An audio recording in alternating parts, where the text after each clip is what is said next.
Okay, imagine this. You're a soldier right in the thick of it. You need critical information, like right now. Your eyes are completely locked on target. You're listening for every tiny sound. You absolutely cannot look away, can't risk any distraction. But vital updates, team status, threats, they need to get to you now. What if? What if your body could just feel that information intuitively, bypassing sight and sound altogether? Welcome to the deep dive. Today, we're plunging into something truly groundbreaking. It's a sophisticated haptic exoskeleton control system developed by Lynn Dsouza for the CyberDev 21 project. And our mission really for this deep dive is to unpack how this system basically redefines situational awareness in these really high-stakes environments.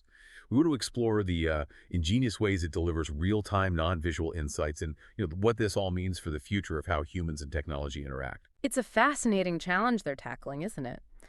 The core problem, really, is the sheer cognitive load.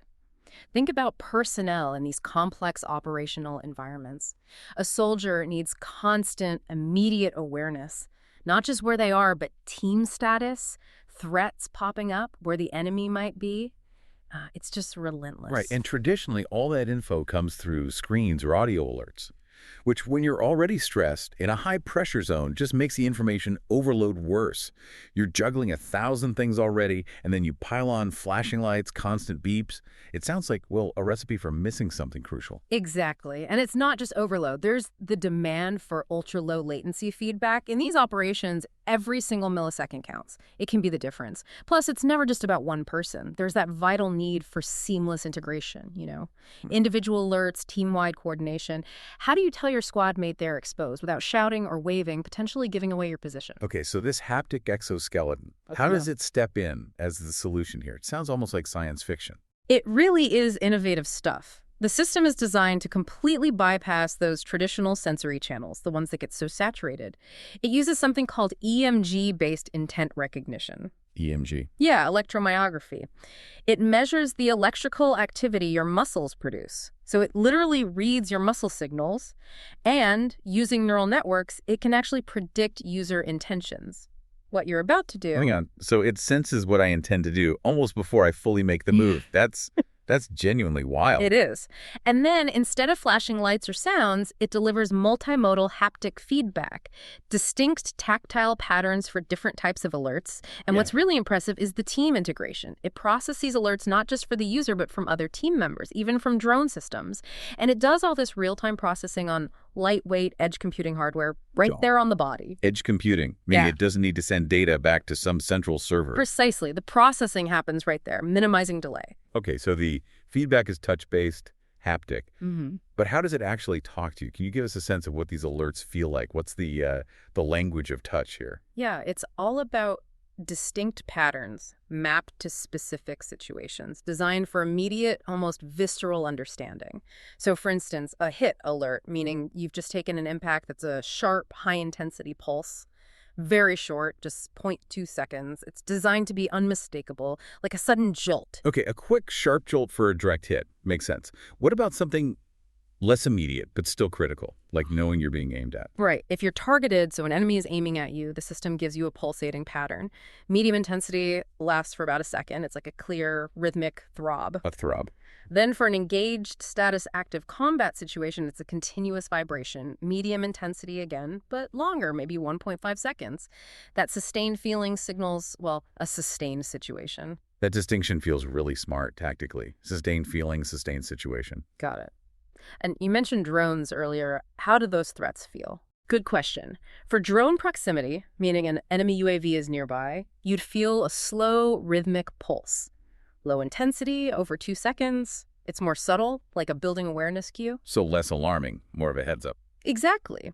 But if you're in active drone engagement combat with a drone, it shifts dramatically. It becomes an irregular, strong pulse, high intensity for about 1.8 seconds. Much more urgent, unpredictable. It's really about direct, non-ambiguous communication through touch. That's amazing. No confusion, even in total chaos. Yeah. And the team coordination part, how does that work? Can it actually tell another soldier that, say, I've been hit in the leg without me saying anything? Absolutely. The system uses JSON-based messaging for that team coordination. JSON, like the web format? Sort of, yeah. It's a standardized, very structured way for machines to exchange information. Highly organized digital language. It allows different parts of the system or different soldier systems to share precise machine-readable alerts. So it can instantly send out a message that translates to, like, Soldier 1 hit in the leg, complete with the timestamp, specific details. All without a word spoken, without anyone looking at a screen. It's seamless, silent communication. That seamless communication is incredible, but like you said, it's only half the story. Yeah. Because the system isn't just giving information, it's also taking it in, reading the user's intentions. How does it do that? What are the brains behind the brawn, so to speak? Ah, yes. That's where the neural network really shines. The architecture takes input from 4-channel EMG sensor data, so for different sensors picking up detailed electrical activity from your muscles. This data then feeds into a sequential neural network, specific layers. Starts with 64 neurons, narrows down to 32, then a final output layer with just 2 neurons. Only 2 neurons at the end. Yeah. And what do those 2 tell the system? They predict the joint torques needed for the elbow and wrist actuators. Actuators. Those are the bits that actually create the feeling or help move. Exactly.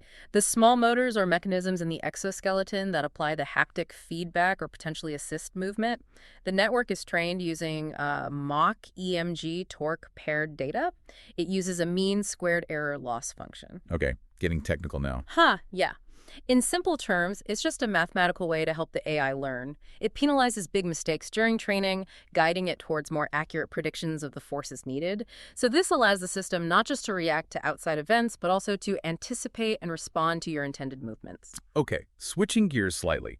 Beyond the immediate battlefield use, this sounds like it has amazing potential for training. Simulation is huge in military prep already. How does this exoskeleton make training even better, more realistic? Oh, it elevates it dramatically. We're talking advanced wargaming capabilities built right in. The simulation includes incredibly realistic elements, like raycasting algorithms for line-of-sight modeling. Raycasting, like in video games. Pretty much, yeah. It's how computer graphics figure out what's visible from a certain point. Makes for hyper-realistic targeting scenarios.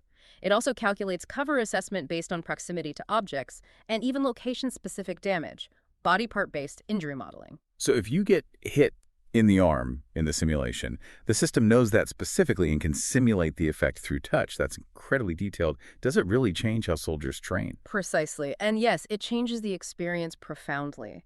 Imagine it's not just a theoretical hit on a screen. It's a tangible jolt right where you were hit. It imprints the urgency. We've actually observed soldiers reacting faster, more instinctively, in simulations with this system compared to just screens. It builds a kind of muscle memory for survival. It even accounts for different types of ammunition, simulating various projectile effects and matching the haptic responses. This level of detail creates truly immersive combat scenarios, and it enables complex, multi-participant team exercises. Ultimately, it means lower training costs and, crucially, lower risks. It's clear what it does is amazing, but how it does it all, especially in real time. That sounds like a massive engineering challenge. Let's dig into the tech under the hood, that edge computing you mentioned. Right, the edge computing optimization is key. The brilliance is doing the heavy lifting, the processing, directly on the device itself. We're looking at sub-100 millisecond inference times for those neural network predictions. Sub 100 meters. That's incredibly fast. Lightning fast, and absolutely critical for immediate feedback when it matters most. The AI models themselves are lightweight, specifically designed for these embedded systems. And of course, power management is heavily optimized for long deployments in the field. You can't have this critical gear dying mid-mission. No, definitely not. That's a huge factor for actually using it. And safety. I mean, this thing is physically interacting with the body, applying forces. That must be a major concern. Oh, absolutely paramount. Safety is built in at multiple levels. It has integrated torque, limiting basically an automatic shutdown if the actuator forces ever exceed predefined safe thresholds. There's robust error handling for the data flow, like validating the JSON messages to make sure the information is accurate. And critically, it's designed with fail-safe operations. The core functions can continue even if some secondary components fail. Reliability and robustness are essential. That's genuinely reassuring to hear. And thinking about the future, how scalable is this? Can new features or sensors be added easily? Highly scalable, actually. It's built with a modular design from the ground up. This means adding new sensors, new actuators is relatively straightforward. It uses an event-driven architecture, which makes it flexible for integrating completely new types of alerts as needs evolve. And its team synchronization, as I mentioned, supports essentially an unlimited number of team members connecting. It's really designed to grow and adapt. Okay, let's pull it all together then. For the soldier on the ground right now, what are the most immediate, tangible benefits they'd experience using this? Well, the immediate impacts are quite significant. First, reduced reaction times.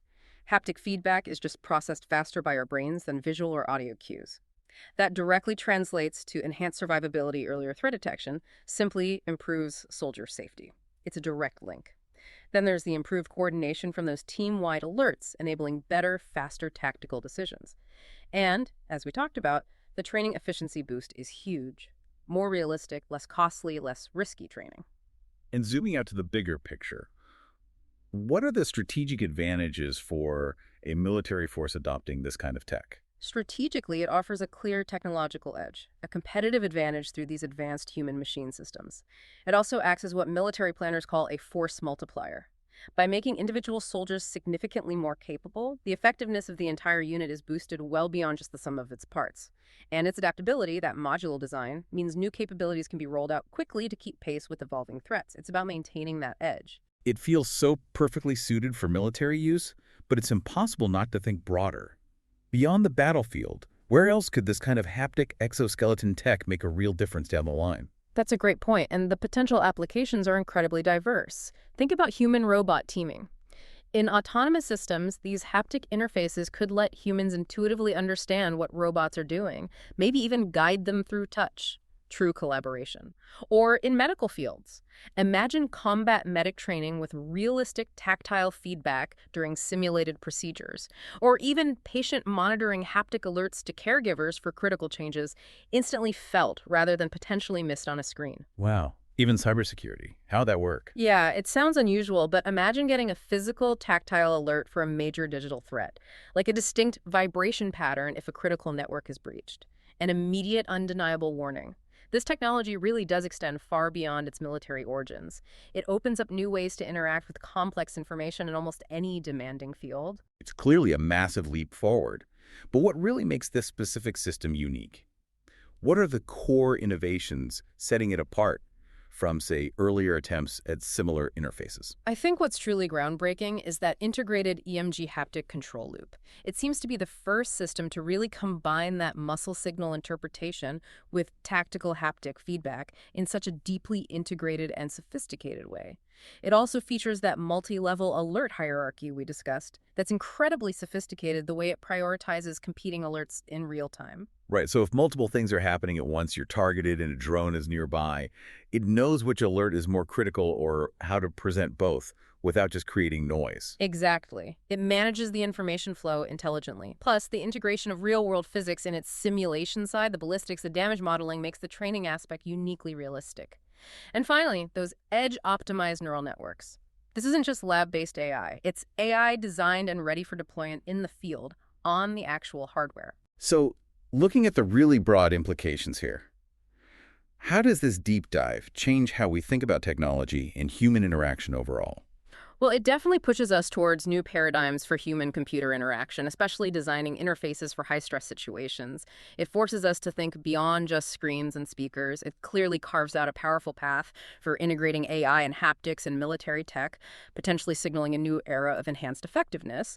And maybe most fundamentally, it's a really practical, powerful example of multi-sensor exoskeleton systems becoming a reality in wearable computing. It's a big step towards more intuitive, maybe even symbiotic human-machine collaboration.